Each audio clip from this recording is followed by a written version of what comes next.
ఓం శ్రీ మాత్రే నమః. అందరికీ నమస్కారం అండి. మే నెల 15వ తేదీ తులారాశి వారికి వీరి యొక్క జాతక ఫలితాల ప్రకారం విధి వింతన మీకు ఖచ్చితంగా జరిగేది ఇదే. ఈ రాశి వారు ఎక్కడున్నా సరే అర్జెంటుగా ఈ వీడియోని అయితే వినండి. 2 పెద్ద శుభవార్తలైతే మీరు వినబోతున్నారు. నిదానంపాటి లక్ష్మీ అమ్మవారి జ్యోతిష్యాలయం గురువుగారు రామరాజు గారండి. ప్రేమ, పెళ్లి, ఉద్యోగం, వ్యాపారం ఇలా ఏ సమస్యలకైనా ఈ గురువుగారు చాలా చక్కటి పరిష్కారాలు చెప్తారండి. స్త్రీ పురుష వశీకరణ కూడా చేయబడును.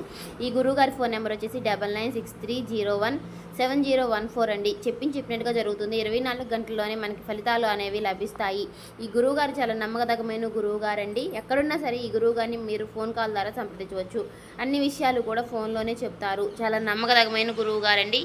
మీరు ఏ సమస్యలతో ఇబ్బందులు పడుతున్నా, బాధలు పడుతున్నా అవన్నిటికీ కూడా చెక్ పెట్టే అవకాశం అయితే ఉంటుంది. ఈ గురువుగారు చెప్పినట్టుగా చేస్తే మాత్రం మనకి ఖచ్చితంగా ఫలితాలు అనేవి లభిస్తాయి. చాలా నమ్మకదగమైన గురువు యొక్క ప్రస్తుతం గురించి కూడా జరగబోతున్నటువంటి నష్టాలేంటి, వచ్చే అదృష్టాలేంటి, రాబోయే అదృష్టాలేంటి, రాబోయే అదృష్టాలు మళ్ళీ వెనక్కి వెళ్ళబోతున్నాయా, లేకుంటే మనం ఈ పనులు చేస్తే కనుక మనకి అదృష్టం దక్కుతుందా అనేది క్లియర్గా చెప్తాము. అందుకే ఈ వీడియో చివరి వరకు వింటేనే మేమేం చెప్తున్నామో మీకు పూర్తిగా అర్థమవుతుందండి. ఈ రాశి వారి యొక్క మానసిక స్థితి ఇప్పుడు పూర్తిగా ఎలా ఉంది అంటే కనుక, ఏది ఏమైనా సరే కష్టపడదాము, కష్టపడిన దానికి ఎంత వస్తుందో అంత రానివ్వు, చేసే పని చేసుకుంటూ పోదాము, దైవం ఏది నిర్ణయిస్తే విధి ఎలా రాసిపెట్టి ఉంటే అలాగే జరుగుతుందని చెప్పి ఒక రకమైనటువంటి మానసిక స్థితిని స్థిరంగా ఉంచుకుని చేసేటటువంటి వృత్తి పట్ల శ్రద్ధను పెట్టుకుని చాలా క్రమశిక్షణతో పనులు చేసుకుంటున్నారు ఈ రాశివారు అని చెప్పుకోవచ్చు. కానీ కొన్ని ఎవరైతే మన చుట్టూ ఉండేవారు ఉంటారో వారి యొక్క ఎఫెక్ట్స్ కూడా మన మీద అనేవి చూపిస్తూ ఉంటాయి. వీటి వల్ల ఏమవుతుంది అంటే గనక ఈ యొక్క రాశి వారి యొక్క జీవితంలో కొన్ని డిస్టర్బెన్స్ అంటే కొన్ని అంతరాయాలు అనేవి జరగబోతున్నాయి. ఎందువల్ల జరగబోతున్నాయి అంటే గనక, చేస్తున్నటువంటి కష్టం ఏదైతే ఉందో, వస్తున్నటువంటి రూపాయి ఏదైతే ఉందో, అది రూపాయి కానివ్వండి, 10 రూపాయలు కానివ్వండి, లేదంటే 1,00,000 రూపాయలైనా కానివ్వండి, ఈ సంపాదన ఏదైతే ఉందో ఈ యొక్క సంపాదన అనేది గుట్టుగా దాచుకునేది ఈ యొక్క రాశి వారిలో లేదు. ఇలా గుట్టుగా దాచకుండా ఎవరి దగ్గర దాచాలో వారి దగ్గర దాచకుండా, ఎవరి దగ్గర మాట్లాడకూడదో వారి దగ్గర బట్టబయలు చేస్తున్నారు. దీని కారణంగా జరుగుతుంది ఏంటి అంటే గనుక, ఇక్కడ వీరి యొక్క సంపాదన ఎవరైతే కళ్ళ ముందు చూస్తున్నారో, వీరి యొక్క కష్టాన్ని కళ్ళ ముందు చూస్తున్నారో, వీరిని దోచుకునే ప్రయత్నం చేస్తున్నారు. అది కూడా వీరికి తెలియకుండా. అది ఎలా అంటే గనుక, అక్కడే మీ రాశికి కొంత చెడు ఎఫెక్ట్ అనేది పడుతుంది. అది మీరు కంప్లీట్గా చాలా అర్థం చేసుకోవాలి. చుట్టూ ఉండే వాళ్ళు కూడా చాలా మంచి వాళ్ళు అని భ్రమపడద్దు. ఎందుకంటే ఇక్కడ స్నేహం రూపంలోనూ, లేదంటే గనుక పార్ట్నర్ రూపంలోనూ, లేదంటే బంధువుల రూపంలోనూ ఇలా ఎవరైనా కానివ్వండి, వీరి వల్ల ఏమవుతుంది అంటే గనుక కొంచెం సెంటిమెంటల్గా మనుషుల్ని ఎమోషనల్ చేసి, బ్లాక్మెయిల్ చేయకుండానే చేసినట్లుగా చేసి, మీ దగ్గర నుంచి 1 రూపాయి అయినా లాగడం కానీ, లేదా మీ దగ్గర నుంచి మరొకరికి పెట్టించడం కానీ చేస్తూ ఉన్నారు. ఇలా చేయడం వల్ల ఏమవుతుంది అంటే, మీ యొక్క ధనం అనేది మీకు 100% దక్కకుండా అందులో 20% అనేది బయటికి వెళ్ళిపోతుంది. కానీ ఈ 20% బయటికి వెళ్ళిపోవడాన్ని కూడా ఈ రాశి వారు గమనించలేకపోతున్నారు. ఇక్కడ మీరు నన్ను ఒక ప్రశ్న వేయొచ్చు, గురువు గారు అంత గమనించలేనంత పిచ్చివాళ్ళమా మేము ఏంటి అని చెప్పి. నేను ఆ ఉద్దేశంతో చెప్పడం లేదు. మీరు అసలు పిచ్చివాళ్లే కాదు.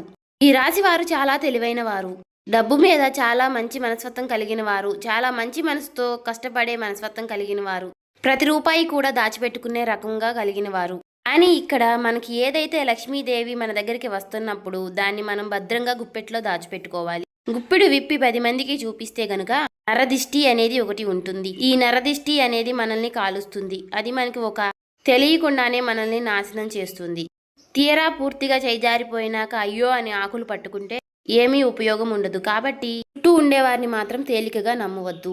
వారి కోసం 1 రూపాయి అయినా సరే ఎట్టి పరిస్థితుల్లోనూ ఖర్చు పెట్టవద్దు. ఇది బంధువుల రూపంలో అయినా, స్నేహితుల రూపంలో అయినా, లేదంటే మీ దగ్గర పనిచేసేవారు ఎవరో ఒకరు ఉంటారు కదా, వారినైనా సరే మీరు నమ్మవద్దు. ఒక్క పాయింట్ కనుక మీరు గుర్తు ఉంచుకుంటే లైఫ్లో మీరు చాలా వరకు ఎదుగుతారు.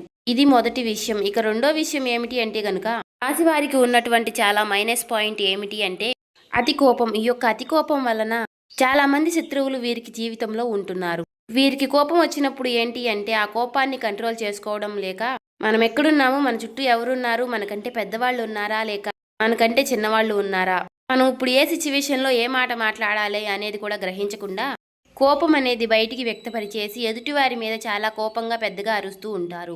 ఈ విధంగా అరవడం వలన ఆ కాసేపు మీ కోపాన్ని బయట పెట్టి చూపించేసుకుంటూ ఉంటారు. దీని వలన మీరు చాలా వరకు కూడా మీరు అనుకున్నటువంటి మీ చుట్టూ ఉన్నటువంటి మీ మనుషులైనటువంటి వారిని మీరు దూరం చేసుకుంటూ ఉంటున్నారు. అనుకున్న వాళ్ళు ఎవరైతే ఉన్నారో వారు కూడా మీకు దూరం అయ్యే అవకాశాలు ఎక్కువగా ఉంటాయి. అలాగే మీరు ముఖ్యంగా వీరితో ఎంతవరకు కూడా మనం మంచిగా ఉండకూడదు. వీరిని ఎలాగైనా సరే సాధించాలి, వీరికి మనశ్శాంతి లేకుండా చేయాలి. ఎందుకంటే వీరు ఆ సమయంలో నన్ను అలా అన్నారు అని చెప్పి మీ మీద ఎక్కువగా శత్రుత్వాన్ని పెంచుకునేవారు కూడా ఉంటారు. అలా మేము శత్రువులమే మీ మీద కక్ష సాధించబోతున్నాము, ఏదేమైనా మేమేంటో మీకు చూపిస్తాము అని ఎవరు కూడా మనకి చెప్పరు. మొఖాన బోర్డు వేసుకుని తిరగరు, కానీ తిరిగి మిమ్మల్ని తిరిగి కోలుకోలేనటువంటి దెబ్బ కొడతారు. కాబట్టి ఎవరి మీద కూడా అంత కోపాన్ని ప్రదర్శించకండి. తన కోపమే తనకి శత్రువు అన్న పాయింట్ ఒకటి గుర్తు చేసుకోండి. కోపం వచ్చినప్పుడు ఆ కోపాన్ని కంట్రోల్ చేసుకోవడానికి ఓం నమః శివాయ అనే మంత్రాన్ని పఠిస్తూ ఉండండి. ఇక ఈ రాశి వారు చిన్నతనం నుంచి కూడా ఎన్నో కష్టాలు, బాధలు, సమస్యలతో చుట్టూ ఉన్నటువంటి పరిస్థితులు ఏవి కూడా వీరికి అనుకూలించలేదు. నా అనుకున్న వారే వీరిని స్వార్థం కోసం వాడుకుని వీరిని అనేక రకాలుగా కష్టాలకు గురిచేసి, ఎన్నో రకాలైనటువంటి మానసికమైనటువంటి వేదలకు గురిచేసి, వీరిని ఒక ఎమోషనల్గా టార్చర్ చేసి, వీరి యొక్క కష్టాన్ని వీరిని డబ్బు రూపంలో వాడుకున్న వారే వీరికి ఎక్కువగా ఉంటారు. దీని కారణం ఏం జరుగుతుంది అంటే గనుక ప్రేమకు వీరు దూరం అవుతారు. వీరికి తల్లిదండ్రుల ప్రేమ అంతగా దొరకదు, తోడుబుట్టువుల ప్రేమ అంతగా దొరకదు. ఇప్పటికీ కూడా ఇక బయట స్నేహితులతో ఎక్కువ అటాచ్మెంట్గా ఉండటం, స్నేహితులతోటి ఎక్కువగా పరిచయాలు పెంచుకోవడం, మంచి అయినా చెడు అయినా సరే ఎక్కువగా చెడు ఆకర్షిస్తుంది అని అంటారు. అలా చెడు ఆకర్షించి కొంతమంది వారి లైఫ్లు స్పాయిల్ చేసుకున్న వారు కూడా రాశి వారిలో ఎక్కువగా ఉన్నారు. ఎందుకు ఈ మాట చెబుతున్నాను అంటే కనుక ఏది ఏమైనా సరే మనం ఎప్పుడూ కూడా ప్లస్ పాయింట్లే చెప్పుకోకూడదు, అప్పుడప్పుడు మైనస్ పాయింట్లు కూడా చెప్పుకోవాలి. ఎవరైనా సరే బయట వాళ్ళు మనల్ని పొగుడుతూ ఉంటారు, అంతే గనక మనల్ని మనవారైతేనే తిడతారు, ఒక మాట అనగలుగుతారు. ఎందుకు అంటే చిన్నతనం నుంచి కూడా మన అమ్మా నాన్న మనల్ని తిట్టి కొట్టే పెంచుతారు. ఎందుకంటే మీరు మంచి ఏంటో చెడేంటో తెలుసుకోవాలి, అప్పుడు దారి వైపు అడుగు పెట్టకూడదు అన్న ఉద్దేశంతో. అలాగే ఇప్పుడు ఈశ్వరుడు కూడా నా చేత పలికించారు అంటే దాని అర్థం మీరు మంచిని గ్రహించాలి అని. ఇక్కడ ఇప్పుడు మీరు తెలుసుకోవాల్సింది కూడా చెడు అనేది అంతే చాలా తొందరగా ఆకర్షిస్తుంది, చాలా ఆలస్యంగా అర్థమవుతుంది. మీ యొక్క చెడు స్నేహాలు ఏంటి అంటే కనుక చాలా త్వరగా అట్రాక్ట్ చేసుకుని మిమ్మల్ని కూడా చెడు మార్గంలో నడిపించే ప్రయత్నం చేస్తాయి. కాబట్టి ఈ మనసుకి ఇది తప్పు అని తెలిసినప్పుడు ఆ తప్పు మీరు చేయకుండా ఉంటేనే మంచిది. చాలా కష్టపడుతున్నారు, మన వాళ్ళు ఎవరో పరాయి వారు ఎవరో కూడా తెలుసుకున్నారు, ఎవరి వల్ల నష్టం జరిగింది, మనం ఎదుగుతున్నాము అంటే మనల్ని చూసి ఎవరు అయితే ఏడుస్తున్నారు అని కూడా తెలుసుకున్నారు. మరి అలాంటప్పుడు మన కష్టాన్ని మనం ఎందుకు దూరం చేసుకోవడం? ఏదైనా కానీ ఒక దుర్వ్యసనానికి అలవాటైనప్పుడు ఆ దుర్వ్యసనం వల్ల తర్వాత మనం ఎంత మూల్యం అనేది చెల్లించవలసి వస్తుంది అనేది కూడా మీరు ఒక్కసారి ఆలోచించుకోవాలి. కుటుంబ విషయానికి వస్తే ఈ రాశి వారి కుటుంబంలో చాలా స్ట్రిక్ట్ గా ఉంటారు. అంటే ఏదేమైనా కూడా బయట వాళ్ళతో ఏ విధంగా అయితే ఉంటున్నారో కుటుంబంతో కూడా అదే విధంగా ఉంటారు. ఎప్పుడూ కూడా కరెక్ట్ అనిపించుకోదు. మన కుటుంబంతో మనం ప్రేమగా ఉండాలి. మనకి మంచి జరిగినా చెడు జరిగినా మనతో పాటు తోడుగా ఉండేది మన కుటుంబమే. అటువంటప్పుడు కుటుంబం అనేది మనకి ఎప్పుడూ కూడా ఒక వెన్నుముక లాంటిది. అటువంటప్పుడు బయట ఉండే కోపాలు, బయట ఉండే ఆవేశాలు, బయటపడిన బాధలు, ఉద్యోగాల్లో ఉండే స్ట్రెస్లు, వ్యాపారాల్లో ఉండే నష్టాలు, వారి మీద కోపాలు అన్నీ తెచ్చి కుటుంబం మీద రుద్దకూడదు. ముఖ్యంగా మగవాళ్ళకి ఈ విషయం చెప్పాలి. ఎందుకు అంటే గనుక చాలా మందిని ఈ యొక్క రాశి వారిని గమనించినట్లయితే గనుక ఎక్కువగా పదే పదే అరుస్తూ ఉంటారు, ఇంట్లో ఎక్కువగా కోప్పడుతూ ఉంటారు, చిన్నపిల్లల మీద కూడా అరుస్తూ ఉంటారు. ఎందుకంటే వారి స్ట్రెస్ అనేది ఎక్కువగా మైండ్లో ఉంటుంది. కానీ ఆ స్ట్రెస్ని మీరు కంట్రోల్ చేసుకుంటే గనుక మీకు తిరుగు ఉండదు. మానసిక స్థితి అనేది భగవంతుడు మనకి ఇచ్చారు. కాస్త నిదానంగా ఉండడం, కాస్తంత ఓర్పుగా ఉండడం. ఒకరిని అనేటప్పుడు మనం ఎవరిని అంటున్నాము, ఎందుకు అంటున్నాము, మనం అనడానికి వారు చేసినటువంటి తప్పు ఏమిటి, మనం ఈ మాట అంటే వారు ఎంత బాధపడతారు అని విషయాన్ని కూడా ఆలోచించుకుని అనాలి. అలా ఆలోచించగలిగే శక్తి అనేది మీకు రావాలి. ఎందుకంటే ఋషభం అంటే ఏంటి? ఎద్దు ఎన్ని కష్టాలు పడుతుందో, ఎన్ని బాధలు పడుతుందో, ఎన్ని సమస్యలు పడుతుందో అన్నీ మీరు చూసే వచ్చారు. ఎన్నో పనులకు వెళ్ళారు, ఎంతమందో మనుషుల్ని చూశారు, మంచి చూశారు, చెడు చూశారు. కానీ మీరు చాలా కఠినమైనటువంటి మానసిక స్థితిలో పెరిగినవారు. అలాగే మీకు ఏదైనా సరే తట్టుకునేటటువంటి గుండె ఉంటుంది. ఈ రాశి వారిని ముఖ్యంగా మగవారిని గమనించినట్లయితే గనుక శరీరం కూడా చాలా గట్టిగా దృఢంగా ఉంటుంది. ఈ రాశి వారు ఆడవాళ్ళు కూడా మానసికంగా చాలా బలంగా ఉంటారు. కానీ కాబట్టి మీకులాగానే అందరూ ఉంటారు అనుకుంటే మాత్రం తప్పవుతుంది. ఒక మాట ఎదుటి వారిని మనం వెంటనే హర్ట్ చేసేటట్టుగా, వారిని నొప్పించేటట్టుగా, అంటే వారి కళ్ళల్లో నీళ్ళు వచ్చేసేలాగా అలా ఎప్పుడు కూడా మాట్లాడకూడదు, చేయకూడదు. అలా చేయడం వల్ల ఏమవుతుంది అంటే ఇప్పుడు ఈ జన్మలో చేసినటువంటి కర్మానుకారం ఈ జన్మలోనే పడాలి అంటారు కదా.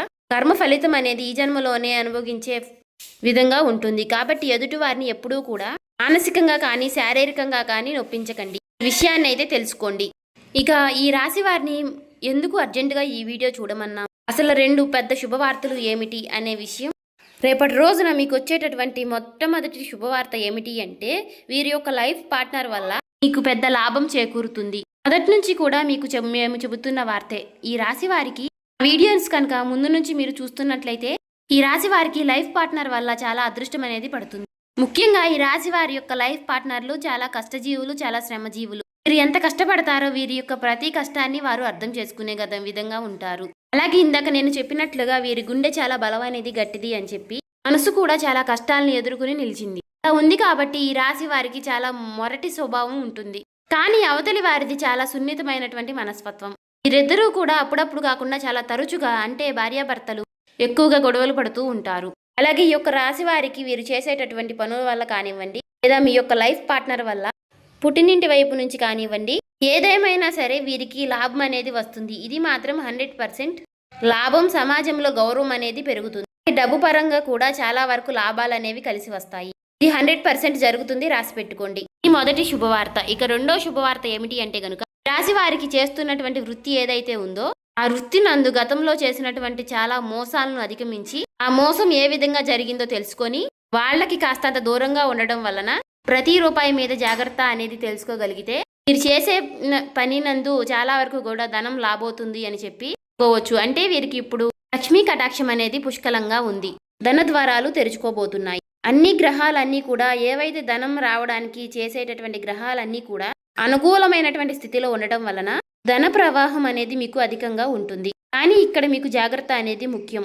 మీరు కష్టపడుతున్నారు, ధనం లేదు అని చెప్పి అనకండి. మీరు శ్రమ చేస్తున్నారు, మీ సమయాన్ని చాలా పనినందు పెడుతున్నారు, అయినా కూడా ధనం నిలవడం లేదు అంటే గనుక కాస్తంత అజాగ్రత్త. ఎదుటివారు వాళ్ళని గుడ్డిగా నమ్మడం వల్ల మీరు లాస్ అవుతున్నారు. అలా గనుక జరగకుండా చూసుకుంటే గనుక మీరు చాలా వరకు లైఫ్లో మీరు ముందుంటారు. చూసారు కదండి. ఈ వీడియో నచ్చితే ఓం శ్రీ మాత్రే నమః అని కామెంట్ చేయండి. ఇంకా సబ్స్క్రైబ్ చేసుకునే వాళ్ళు సబ్స్క్రైబ్ చేసుకోండి.